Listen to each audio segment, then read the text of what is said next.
Hello and welcome to Scrapping on the Fly. My name is Kristen and I am here a day late with my Craft IQ with JQ Crafting. And there is no sketch or layout or scrap lift. It is a build it by layers. And so I have a plethora of layers. There are 7 plus a couple bonuses. So the first layer is pattern paper and vellum. And so I have this cool kids collection or paper pad from Die Cuts with a U. And then I pulled all 3 of these vellum colors. One's like a light pink, one is green, and one is red, obviously. And I wasn't sure what I was going to use, so I pulled all 3. Number 2 is inked edges. So I pulled my hickory smoke. And number 3 is gray is the main color, which is why I pulled the hickory smoke. And there's some grayish purpley color in this color in the Cool Kids paper pad. Number 4 is no squares. So other than obviously the base page, I'm going to get that taken care of. Number 5 is stitching. I don't do it very often. This may be like layout number 5 in my 20-some years of scrapbooking. But I have my itty bitty little sewing kit. Number 6 is hiding journaling. Number 7 is add silver. So I have these Paper Studio enamel dots, and there's some shiny silver ones. And then I also have this Paper Studio. These are kind of like their answer to thickers. And so I have these and they are shiny. So then there are also 2 bonus twists. And the first bonus twist is to round your corners. And I don't know if that means all of them or some of them. I'm sure it's just whatever you feel you want to do. So I have my Creative Memories corner rounder. And the other one is to make a pocket for your journal, which is super awesome since we're hiding it anyway. So I have all these papers and different layers, some silver, some gray. I have this pictures of my son. One, you can barely see him. He's up in the tree. And then one is a more up close. So I've got all these layers and pictures. So let's see how this goes. So this is the paper I selected from the Cool Kids paper pad. And it's like this is very gray to me. Some of the other pages that are like full look a hint of purple to them, but this little grass is what I'm taking this as. Looks gray with little dots of like a lime green. So I trim all the way around, just like 1/8 of an inch on all 4 sides, because my trimmer is needing to have its mat changed, and I haven't found where I put my replacement mats yet because I just moved, henceforth why I'm a day late. So I have rounded the corners on my base page. I am now rounding the corners on all 4 sides of both of my pictures. I used to round all my corners on pictures all the time. Like I couldn't keep it squared off because I didn't think it looked right. Now it looks weird to round them. The way we change as we move on. So I did select this green because while it's not the same shade of greeny yellow that's in this collection, I felt like because I was working with the trees, the only red is my son's shoes. And I think the shirt he's wearing or something's got red in it, but I didn't really want that bright, bold difference. I liked this green and I felt like it went really well with the little limey green, yellowy colored dots that are on the ends of each of these blades of grass. So I took this gray cardstock and I trimmed it into a 4 1/4 by 6 1/4. And then I corner rounded those 2. And so now I have my general idea of what I want to do. And now it's just a matter of figuring out all the steps. So I have written down all of my little layers. And so I've already checked off pattern paper vellum. I have checked off gray as my main color. I think I circled rounded corners and maybe no squares, because at this point I still haven't, other than a base page, of course. You can't really help that, you all. Unless I did an 8.5 by 11, but I only have certain books that I create in that size. For the most part, my life is documented in 12 by 12 because, well, that's just my thing. For the most part, I do work in all sorts of different sizes. So as I'm inking these papers, I did realize that the date is printed on the back of this picture from probably where I had it printed at Shutterfly or something. So I wrote that down over on my little Post-it note so I can document that in my journaling, which I do not do on screen or on camera. So at this time, I can't tell if I've already rounded the corners for the vellum, but I do round the corners for that as well.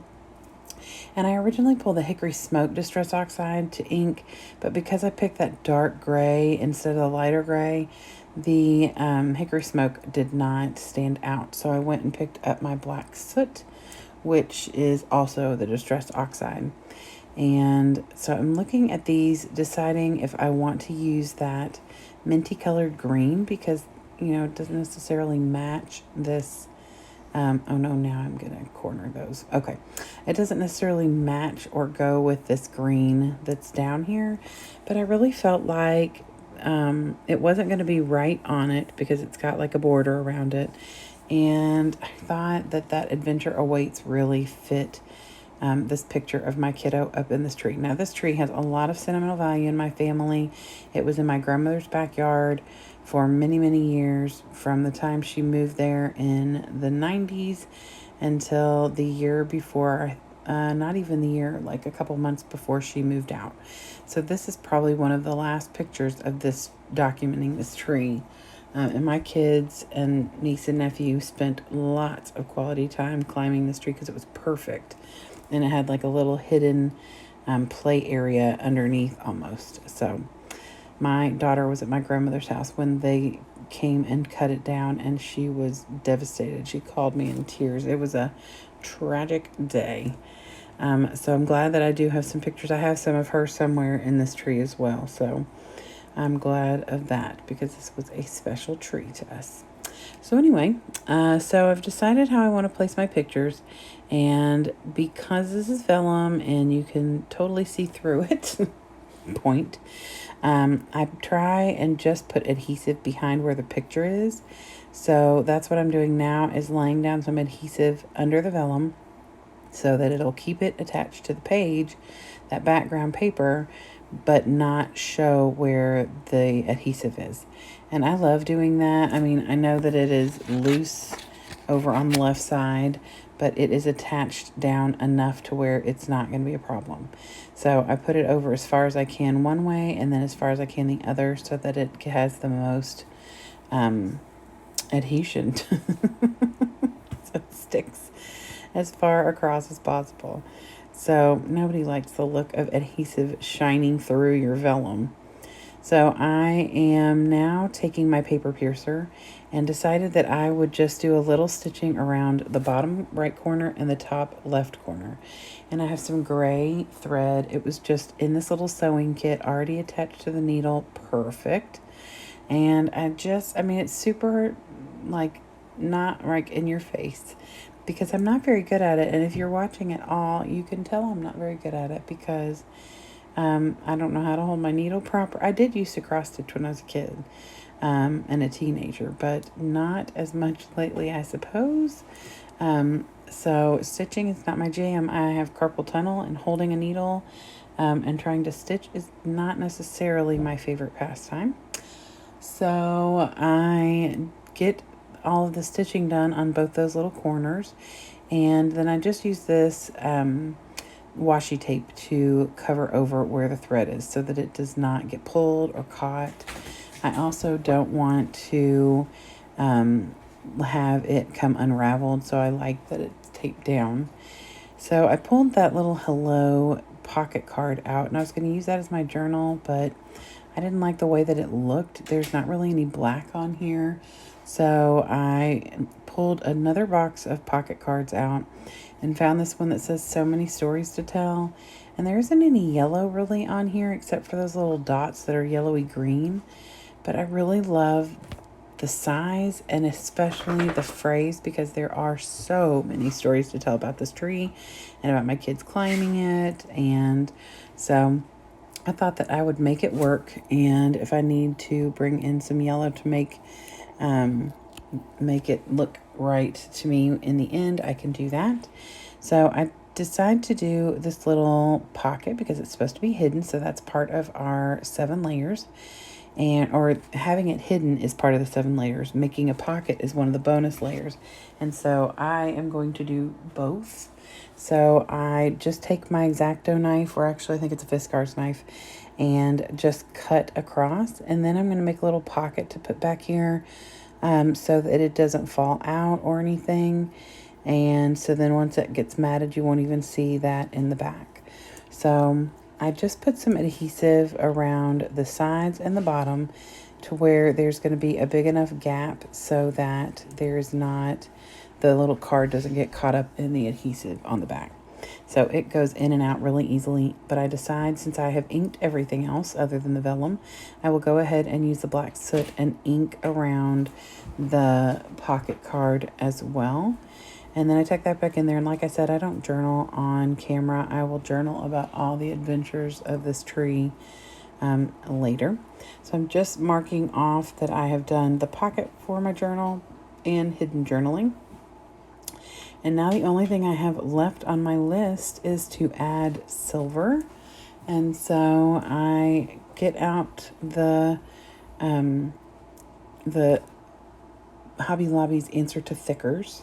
At least that's, how I would take it. But they are, these were La Petites, and I love these. They were super cute. I got as many as I could find when they first put them out.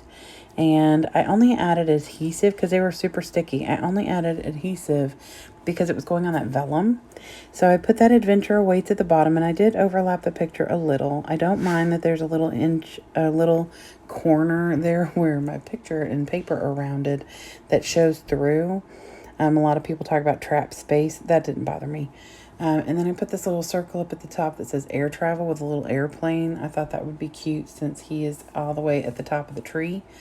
And then I put a couple little glue dots up here in the top left, kind of pointing towards the stitching, but not really, just kind of pointing in that direction, with these cute little arrows that also came from the Paper Studio collection.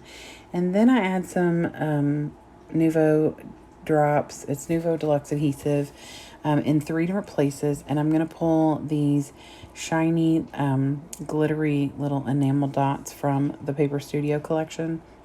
And I just use the different sizes. There's 3 different sizes in the silver, and I just use silver. I could have tried to bring in another color, like a yellow or something, but none of the yellows I have really match. So I didn't want to do that. I figured that the main focus needed to be these pictures, and I didn't want to bring your eye over to the corners. I wanted to bring it in. So that poppy yellow right in the middle really brings you to that picture of my son in the tree. So I decided to bring some yellow in by bringing this background paper, and it is very subtle. There's not a lot to it. There's some gray and yellow, and I think even though it's not the same color yellow as that paper, I feel like it is a perfect way to end this layout. And so I ink with the black soot all the way around my that base page that's got the little grass on it. So there are the 7 layers plus the 2 bonus layers, and I will put those in the description box below. I will also have all of the other amazing creatives who actually did their layouts, on time. I'm hoping that you all will give me some grace and be patient with me. I am learning a new setup in my craft space. It is not all even out of the boxes yet. I literally moved in this weekend, and it is Tuesday morning. So I hope that you all will stick with me while I'm trying to get adjusted. I'm hoping for amazing things to come in the following months, because I've got lots of plans and something that I would like to test out for the month of July. So we shall see how that goes. Anyway, I hope you'll come back and see me again really soon. Have a great day and happy scrapping.